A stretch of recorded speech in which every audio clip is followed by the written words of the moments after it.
Il a pris mon câble avec un gros grappin et puis il a coupé. Il y en avait 3 câbles comme ça, il a coupé les 3. Une attaque à la meuleuse par un navire tout feu éteint qui voulait chasser José de sa zone de travail et qui aurait pu le faire chavirer.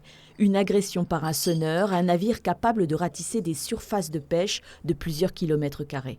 Eux, ils arrivent, ils font ce qu'ils ont à faire et nous, il faut qu'on bouge. De toute façon, c'est eux les plus forts.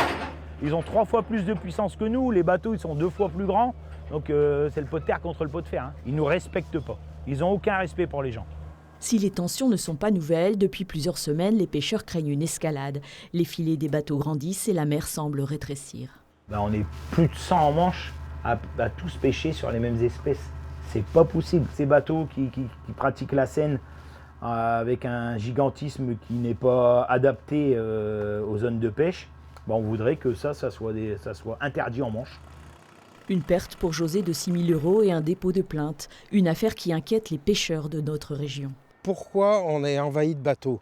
Parce qu'il y a un peu de ressources et il y a toutes les flottilles, que ce soit des Belges, des Hollandais, maintenant on a même des Danois et des Allemands, viennent tous en Manche. Le Brexit, il a influencé encore plus. En 2 mots, on est en train d'éjecter tous les bateaux européens des eaux britanniques. Donc il y a un report d'efforts de pêche dans les eaux françaises, il y a une surexploitation de la ressource et on va aller à l'anéantissement si on ne met pas un plan de gestion draconien dans la Manche. C'est une question de vie ou de mort, on a failli perdre des marins et on ne passera pas au-dessus.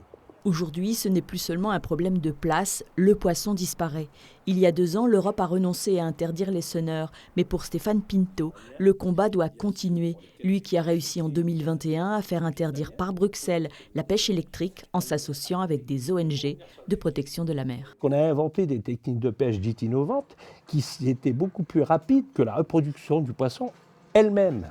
On perd de la ressource. Aujourd'hui, si on retire l'encorné et la sèche, il n'y a plus rien. On a entendu de la bouche des pêcheurs qui aujourd'hui, même eux, font la scène, dire on n'en veut plus. Il faut que l'Europe, elle entende ça. Et ce que le pêcheur ne peut pas faire, c'est de pouvoir se faire entendre. Parce qu'il ne se gère pas lui-même. Ce sont les autres institutions qui les gèrent. Le parquet de Boulogne-sur-Mer a ouvert une enquête pour des faits de dégradation et de mise en danger. Mais dès ce soir, le Rose de Cassia espère reprendre la mer.